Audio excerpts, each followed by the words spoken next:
கிருபையே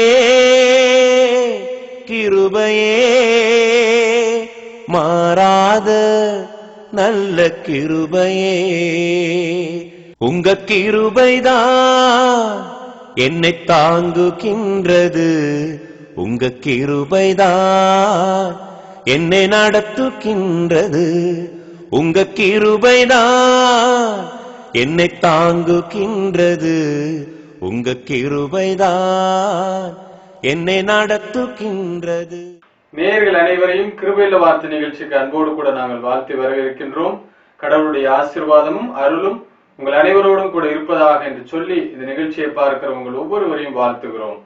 ஒவ்வொரு வாரமும் இதே நாளில் இதே நேரத்தில் இந்த நிகழ்ச்சியை காண தவறாதீர்கள்.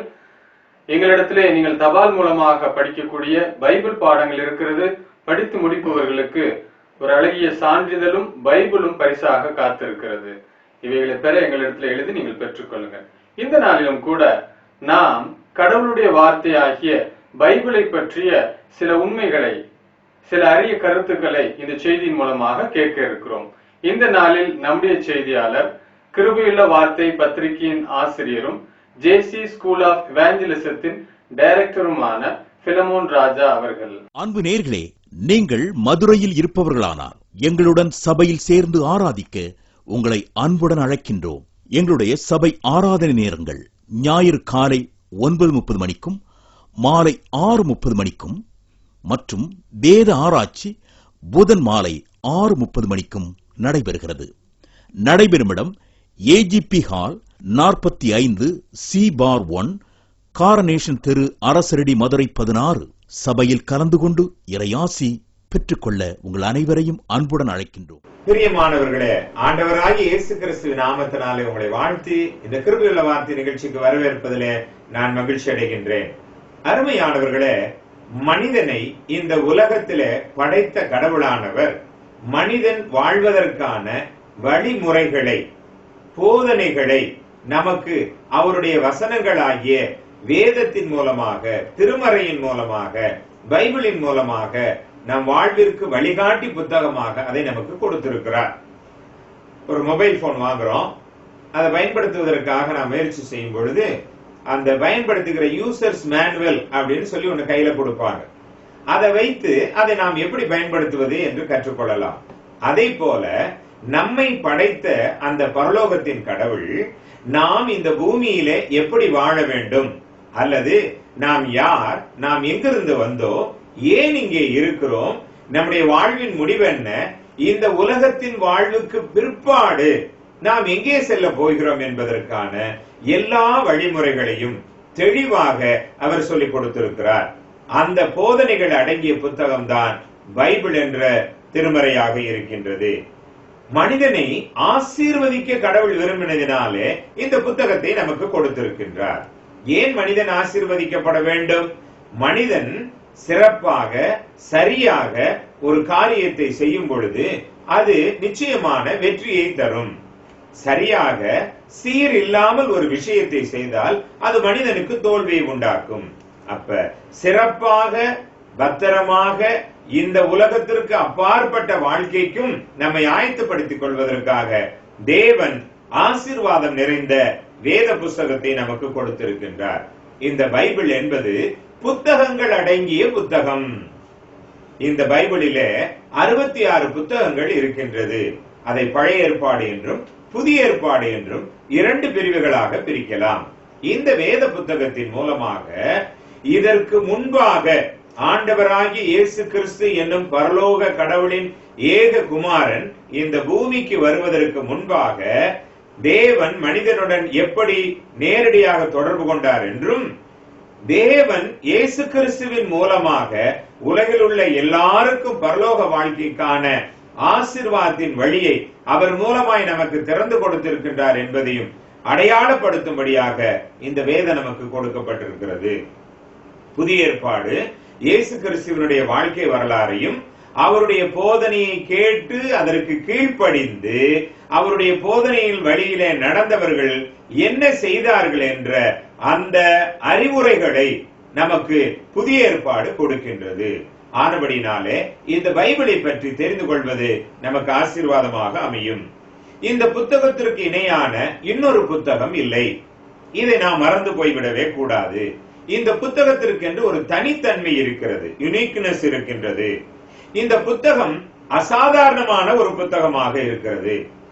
ஏறக்குறைய 1500 ஆண்டு இடைவேளையிலே 40க்கும் வித்தியாசப்பட்ட மக்கள் பல்வேறு காலகட்டங்களிலே இவைகளை எழுதியிருந்தாலும் முதல் புத்தகமாகிய ஆதியாகமத்திலிருந்து கடைசி புத்தகமாகிய வெளிப்படுத்தல் வரைக்கும் ஒரு தொடர் நூல் பிடித்தார் போல ஒரே செய்தி தொடர்ந்து இதிலே வந்து கொண்டிருப்பது இந்த புத்தகத்தின் ஒரு நேர்த்தியான தனித்தன்மையாய் இருக்கிறது.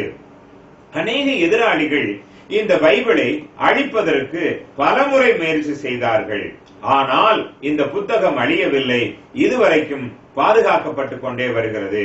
அடிக்கடி ஒவ்வொரு தலைமுறையின் காலத்திலும் அல்லது ஒவ்வொரு நூற்றாண்டுக்கு ஒரு முறையையும் இந்த வேதத்தை பற்றிய ஏகமாகவோ அல்லது ஏளனமாகவோ அல்லது குறையாகவோ பேசி இதன் மகிமையை மட்டப்படுத்த முயற்சி செய்யப்பட்ட பொழுதெல்லாம் இதற்குள்ளே இருக்கிற வல்லமை கடவுளால் அருளப்பட்ட புஸ்தகமாய் இருக்கின்றபடியினாலே, பரிசுத்த ஆவியானவராலே ஏவப்பட்ட புஸ்தகமாய் இது இருக்கின்றபடியினாலே இந்த ஏளனங்களை தாண்டி இதை விசுவாசிப்பவர்களையும் வாழ வைத்து தானும் வாழ்ந்து கொண்டிருக்கிற ஒரு ஜீவ புஸ்தகமாக இருக்கிறது. நீங்க உலகத்துல விற்பனையாகிற புத்தகங்களை நீங்கள் கணக்கிட்டு பார்த்தால் இன்று வரை அதிக விற்பனையில் எண்ணிக்கையில் இருப்பது இந்த பைபிள் என்ற இந்த வேதாகமம் தான். 2 பேதுரு 1ஆம் அதிகாரம் 21வது வசனம் இப்படி சொல்லுகிறது, தீர்க்க தரிசனமானது ஒரு காலத்திலும் மனுஷருடைய சித்தத்தினாலே உண்டாகவில்லை, தேவனுடைய பரிசுத்த மனுஷர்கள் பரிசுத்த ஆவியினாலே ஏவப்பட்டு பேசினார்கள். இது மனுஷனுடையது, அவங்க உங்களுக்கு இயேசு மேல பிரிய இருக்கவங்களா சேர்த்து எழுதினது, இதை நம்பலாமா அப்படின்னு கேள்விகள் எழும்பும் பொழுது பைபிள் தன்னில் தானே பதில் சொல்லுகிறது. இதை எழுதின எழுத்தாளர்கள் மனிதர்கள், ஆனால் அந்த மனிதர்கள் பரிசுத்தவான்கள், பரிசுத்த ஆவியானவராலே ஏவப்பட்டு, பரிசுத்த ஆவியானவர் என்பவர் பிதா குமாரன் பரிசுத்தாவியாகிய அந்த தெய்வீகத்துவத்திலே, அந்த தேவத்துவத்திலே பரிசுத்த ஆவியானவர் என்னும் கடவுள் மனிதனை பரிசுத்தமுள்ளவனாக மனிதனை தேர்ந்தெடுத்து அவர்களின் மூலமாய் தன்னுடைய வார்த்தைகளை சொல்லி மனிதர்களை எழுத வைத்து மனிதர்களை பயன்படுத்தினார். இது பரிசுத்த ஆவியானவராலே கொடுக்கப்பட்ட புத்தகம். இந்த செய்தியை கேட்கிற எல்லாரையும் பைபிளை கட்டாயம் நம்புங்க அப்படின்னு கட்டாயப்படுத்தவில்லை. ஆனால் இந்த பைபிள் என்ன சொல்லுகிறது என்று மனம் திறந்து, இதயம் திறந்து, கண்களை திறந்து வாசித்து கேட்பதினால் எந்த தவறுமே இல்லை. பிற்பாடு முடிவெடுத்துக் கொள்ளலாம், இது ஏற்றுக்கொள்ளலாம், இது எனக்கு பயனுள்ளதா இருக்கிறது அல்லது பயனற்றதா இருக்கிறது என்ற முடிவு நாம் பிற்பாடு எடுத்துக் கொள்ளலாம். பிரியமானவர்களே, மனம் திறந்து இந்த வேதத்தை வாசியுங்கள். உங்கள் இல்லமும் உங்கள் உள்ளமும் நிச்சயமாக பரலோக ஜோதியினாலே, பரம பிதாவினுடைய ஒளியினாலே நிரம்பும், உங்கள் பாதையினுடைய இருட்டு அகலும் என்று இந்த வேதம் சொல்கின்ற வார்த்தையை சொல்லி உங்களை ஆசீர்வதிக்க விரும்புகிறேன். நேரம் கிடைக்கும் பொழுது யோவான் 8ஆம் அதிகாரம் 32வது வசனத்தையும் 17ஆம் அதிகாரம் 17வது வசனத்தையும் நீங்கள் வாசித்து பாருங்கள். சங்கீதம் 119 105 இந்த பைபிள் வசனங்கள் இந்த உலகத்திற்கு வெளிச்சமாய் இருக்கிறது என்றும், இந்த உலகத்திற்கு ஒளியான இயேசு கிறிஸ்து தன்னுடைய போதனைகளை இந்த புத்தகத்தில் கொடுத்திருக்கிறார் என்பதையும் நாம் தெரிந்து கொள்ள வேண்டியவர்களாய் இருக்கின்றோம். பைபிள் எல்லா காலங்களுக்கும் எல்லா வகையான கேள்விகளுக்கும் அது பதில் நிறைந்த ஒரு புத்தகமாய் இருக்கிறது. ஒன்றே ஒன்று, பொறுமையாக அதை நாம் படித்து கற்றுக்கொண்டு நம் கேள்விகளுக்கு பதில் கண்டுபிடிக்க நேரம் ஒதுக்க வேண்டியது அவசியமானதாய் இருக்கிறது. இது சோர்ந்து போய் இருக்கிறவர்களுக்கு உற்சாகம் கொடுக்கக்கூடிய புத்தகம். இது பலவீனமானவர்களுக்கு பலன் கொடுக்கின்ற ஒரு புத்தகம். இது இழந்து போன நிலையில் இருக்கவர்களுக்கு நம்பிக்கை கொடுக்கக்கூடிய புத்தகம். ஆத்மாவிற்கு தேவை இருக்குமே என்றால் அந்த தேவைக்கான காரியங்களை சந்திக்கின்ற ஒரு புத்தகமாக இருக்கின்றது. மாத்திரமல்ல, கேள்விகளுக்கு பதில் நிறைந்த புத்தகமாக இருக்கிறது. குறிப்பாக ஒரு சில கேள்விகளை நான் சொல்ல விரும்புகிறேன். மனிதன் நான் யார், நான் எங்கிருந்து வந்தேன் என்ற கேள்விக்கும், இந்த பூமியில மனிதனாகிய எனக்கு என்ன வேலை என்பதற்கும், இந்த பூமியை விட்டு நிறைய பேர் மரித்து போகும் பொழுது ஐயோ அவர்களை இழந்து விட்டோமே, இனி இவர்கள் என்னாவார்கள் என்ற கேள்வி உயிரோடு இருக்கிற நமக்கு எழுகிறது அல்லவா? மரித்த பிற்பாடு நம்முடைய நிலை என்ன என்ற கேள்விக்கும் இந்த புத்தகம் தெளிவான முழுமையான பரலோக தேவன் நம்மை படைத்ததினால நம்முடைய எதிர்காலத்தை பற்றிய, மோட்சத்தை பற்றிய, பரலோகத்தை பற்றிய கேள்விக்கு தெளிவான பதில் கொடுக்கக்கூடியதாய் இருக்கிறது. மத்தேயு 24ஆம் அதிகாரம் 35வது வசனத்திலே, வானமும் பூமியும் ஒழிந்து போம், என் வார்த்தைகளோ ஒழிந்து போவதில்லை என்று இந்த வேதத்தை பற்றி இயேசு தெளிவாக சொல்லி இருக்கிறார்.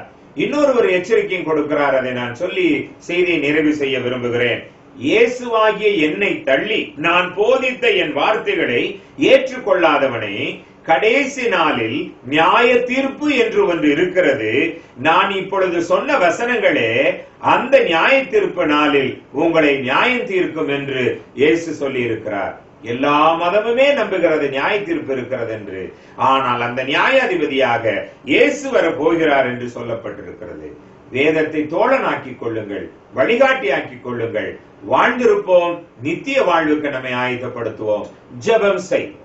எங்களை நேசிக்கிற பரலோகத்தின் தூய பிதாவே, இந்த அருமையான வேளையில எங்கள் உள்ளத்திலும் எங்கள் இல்லத்திலும் வெளிச்சம் உண்டாகத்தக்கதாக எங்களுக்குள்ளே இருக்கிற கேள்விக்கு வழிகாட்டி புத்தகமாக பரலோகத்தின் கடவுள் எங்களை படைத்தவர் இந்த பைபிளை கொடுத்திருக்கிறார்.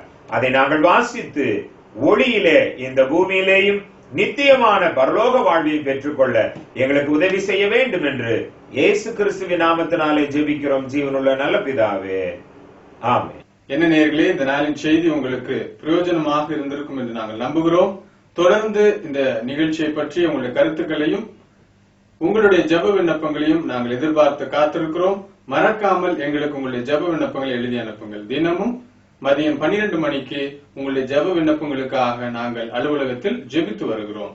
பிரியமானவர்களே, இந்த நாளில் நீங்கள் கேட்ட செய்தியிலிருந்து எளிமையான கேள்வி இதுதான். வேதாகமத்தில், அதாவது பைபிளில் எத்தனை புத்தகங்கள் மொத்தம் இருக்கின்றன? இந்த கேள்விக்கான பதிலை நீங்கள் தபால் மூலமாகவோ அல்லது தொலைபேசியின் மூலமாகவோ எங்களுக்கு தெரியப்படுத்தலாம். தேவன் தாமே உங்கள் ஒவ்வொருவரையும் அவருடைய வார்த்தையின்படி நீங்கள் வாழ்வதினால் ஆசீர்வதிப்பாராக. கிருபையுள்ள வார்த்தை மாத இதழ் உங்கள் ஆத்மா உயிர் பெறவும் உங்கள் வாழ்வு வளம் பெறவும் கிருபையுள்ள இந்த மாத வார்த்தை மாத இதழை வாங்கி வாசியுங்கள். தனிப்பட்ட மற்றும் குடும்ப தியானத்திற்கு பயனுள்ளது. அஞ்சல் வழி பைபிள் பாடங்கள், நித்திய ஜீவனை அடைய ஆண்டவர் இயேசு கூறிய ஆச்சரியமான வழி பைபிள் ஆராய்ச்சி, வீட்டில் இருந்தபடியே படித்து சர்டிபிகேட் டிகிரி பெற அரியதோர் வாய்ப்பு தமிழ் மற்றும் ஆங்கில மொழிகளில் உண்டு.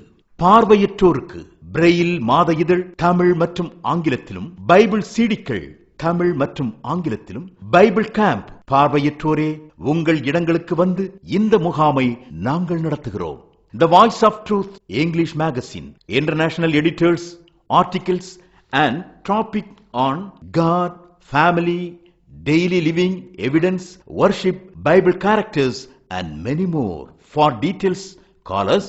கைப்பிரதிகள், அதாவது டிராக்ஸ், நியாய தீர்ப்புக்கு நீங்கள் ஆயத்தப்படவும் பிறரையும் ஆயத்தப்படுத்த அரியதோர் தருணம். ஒரு நாள், ஒரு நபர், ஒரு நிமிடம், ஒரு கைப்பிரதி. மேலும் விவரங்களுக்கு நன்கொடை அனுப்பி நீங்கள் பெற்றுக்கொள்ள எங்கள் முகவரி: கிருபையுள்ள வார்த்தை, தபால் பெட்டி எண் 15, அரசரடி, மதுரை 16.